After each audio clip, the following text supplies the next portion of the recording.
What will happen if Lionel Messi really returns to Barcelona? After all, surely everyone is wondering if this will work, because it is unclear to everyone exactly how to integrate the Argentine into Xavi's heavily updated system. Messi is still considered one of the best active footballers in the world.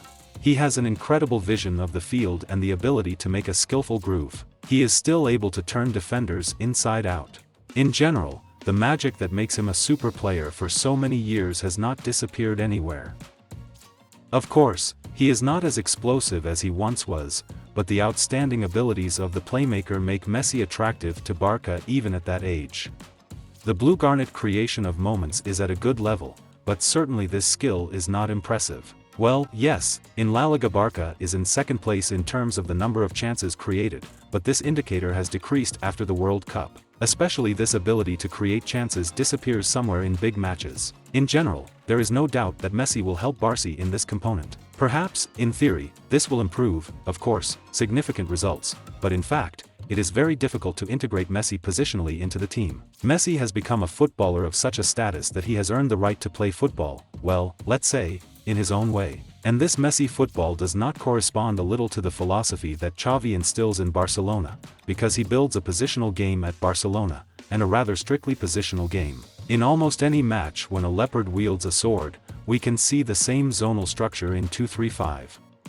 And the location of each player is not done on an individual whim, but is consciously organized to form a single structure. In this episode, you can see that when playing without a ball, the leopard is built compactly and organized. Then, after picking up the ball, they try to transform back into a formation as quickly as possible during possession. For example, Pedri and Dembele seem to be drawn to the ball, but in fact they create width and literally after a couple of seconds Barca is rebuilt again in 2-3-5. Well, it turns out that each player is some kind of important player for the team, thereby forming a single organism. The transition to such an organized system may be a bit of a culture shock for Messi, who is used to playing a more liberal role in the team, where his duties are not tied to some strict positional structure. But after all, in fact, it is located where it believes it will bring more benefit. You will probably say, Artem, but what about the role of Messi in the system there, Enrique, Guardiola, because everything there was also as structured as possible. But in fact, Messi did not perform a clearly positional role either under Luis and on the River, or under Guardiola. Each of them developed a unique role for Messi. They gave Messi much-needed freedom and, of course, restricted him from defensive duties. Well, this role still needs to be properly chosen, because you can't just put it on the field and say, well, please, play and bring us the result. PSG for example. In general, I had such a theory that he was just going to PSG to earn money, have a little rest, recharge and for the World Cup with great energy. There is already everything to show how it turned out. And now he will move to a normal club, but in order to use it well, of course. For example, he will come to Xavi's system strictly positional. Naturally, this means that Xavi has to accept some compromises, because he will not depart from his principles, which he has worked out, but at the same time he will not reform Messi either and must adapt to this.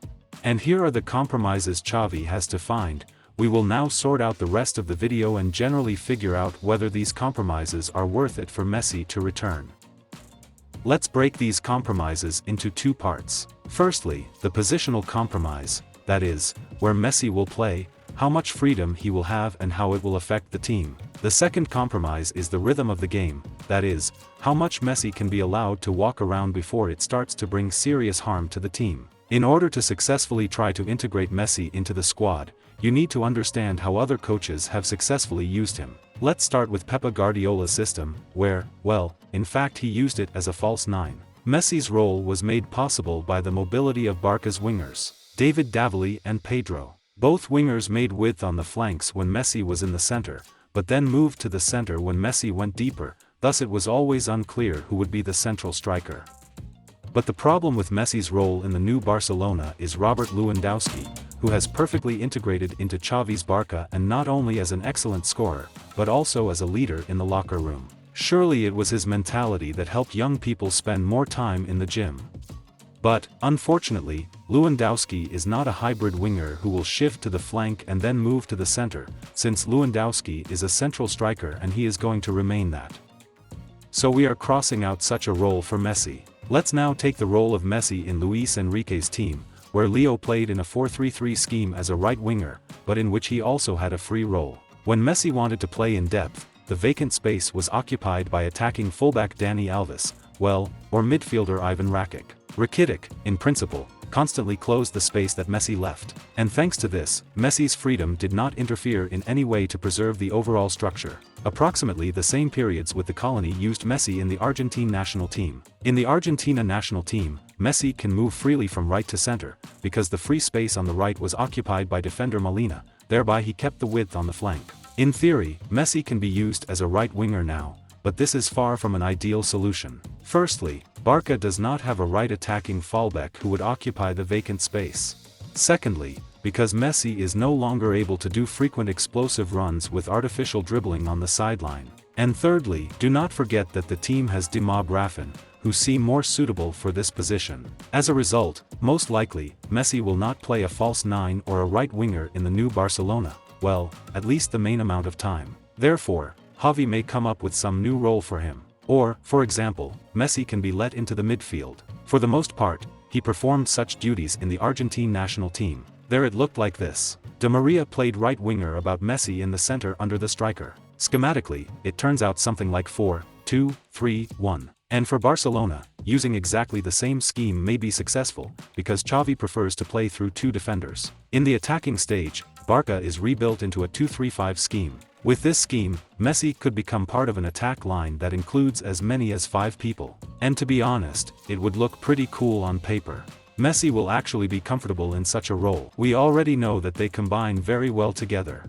It is also obvious that the presence of the mission will attract more attention of the defenders, which will give space for Dembele or Rafinha on the right. However, some of you look at this scheme and think, wait a minute, isn't this the role that Pedri and sometimes Xavi are playing now? But the catch then is that 100% of Messi will not give the running volume and discipline that these two give. The fact that Messi would have played this role quite differently than Pedri and Guy, it is clear de facto. Instead of running volume there, he would have given more creativity. Here we are talking about the very compromises. In order to get something, you have to sacrifice something. It's insanely possible to be the first. Messi is very different in relation to Pedri and Gava. He is more daring in dribbling, ready to take risks, much more dangerous outside the penalty area. If I'm not mistaken, Barca have not scored a single penalty vote this season. And in general, few people hit from afar, so his presence will only benefit the young, who will gain, so to speak, Messi experience. Also, Pedri's traumatism has actually been alarming lately.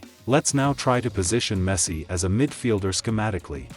Look, the Leopard most often uses two schemes in possession. 2-3-5, which we saw earlier, and from time to time 3-2-5.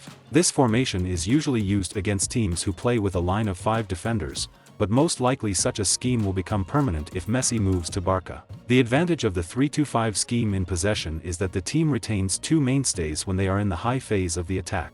From that, Messi's freedom will not be so terrible and he will focus solely on the attack. So far, all this sounds attractive, but what will happen when Messi starts moving around the entire space of the field and the structure begins to collapse? What to do about it? To answer this question, let's go back to Messi's role in the Argentina national team. Here we are more interested in the work of the players around Messi, and specifically the role of De Paul, which is to respond to the positional arrangement of Messi.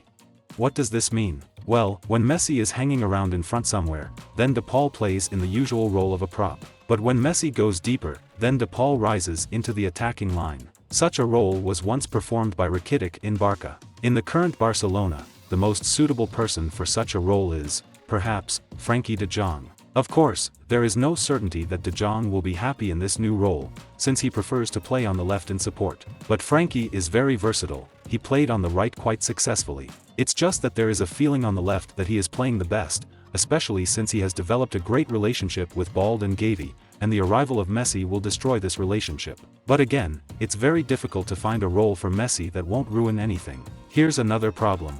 Don't forget that when we talk about Lionel Messi, he inevitably becomes the centerpiece of any team in which he plays. He becomes, in fact, the creative center of the team, through which the game is built, which, undoubtedly, is a pleasure to watch. But one of the most powerful sides of the current Barcelona is the variability in attack. There are overloads, runs into the open zone, lang ball, in general, all sorts of stuff. But the most important thing is that Xavi adheres to the fact that everyone in the team can decide.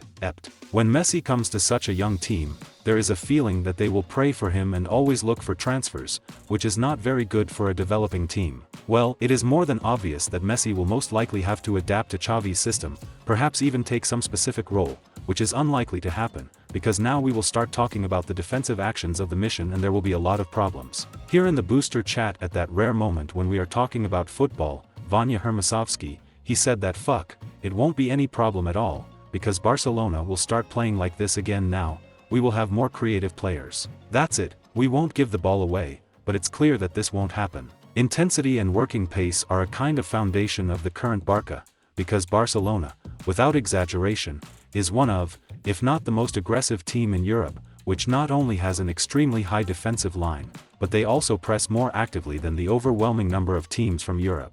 Of course, such intensity is possible thanks to the young players in the team. During the pressure at Barca, absolutely everyone is involved and everyone adheres to strict positional discipline. This will obviously be a problem for Messi, who will turn 36 in June, and he will only put pressure on holidays. However, in this strictly organized structure of the Leopard there is a role that does not require a large amount of work. This is a center forward. Because he doesn't often return to the defense, he doesn't make any jet runs, but just waits for his moments. Leva, of course, pretends to be able to put in high pressure, sometimes even this bears fruit, but this, of course, is all fiction. Therefore, the only role that can be given to Messi in the new Barca without losing a high tempo is to allow him to play as a center forward when Barca is in the ball selection phase. But here another question arises, what then to do with Lewandowski? Because then he will be obliged to perform more complex defensive work. In general, every center forward who played in the mix was forced to work out in defense. Suarez is in Barca, Martinez or Alvarez is in Argentina, but it won't work with the current Barca, because Robert Lewandowski will be 35 in the summer and it can become quite a big problem. The same problem arose when Suarez got older. Yes, even if Leva tries to perform such a role, Barca will still become less aggressive. And in big games, any weaknesses in your strategy will be severely punished. No one fulfills this role at PSG, so the team is not so good. I adhere to the theory that if you have 2 or more people in your team who do not perform a defensive role, you have a big problem. Moreover, Barcelona still has a Busquets, which is age-related, so I really don't think Xavi will give up his current aggressiveness. It will just stupidly happen against his principle of possession and intensity. It is unlikely that he wants to go down into a low block and give the opponent more possession, because he will not be able to sleep stupidly because of this. Compromises on Messi's positional arrangement in Barcelona can be found, but the amount of work will definitely decrease. Don't forget, Barcelona have conceded only 11 goals in La Liga so far this season. And this success was based precisely on intensity and unity. And here the choice arises, is it worth sacrificing such things for short-term improvement in the implementation and creation of moments? So, unfortunately, I can't answer 100% whether it's worth making all of the above compromises for the sake of returning the mission, because well, we'll see if it works or not only after the fact. But obviously in Barcelona, in big matches, Capets is missing the realization of a large number of goals, because, well, they don't miss so much, so they score. This is a problem. In short, for Barcelona, it somehow means a cultural, emotional addition for the players, for the fans, plus finances. For Messi himself, this is the last dance, perhaps, of course, this will turn out to be a trush story, but we will see all this only by coincidence. Will it work or not? Write your opinion in the comments. Do you think Messi needs to return to Barcelona or not? And see you soon.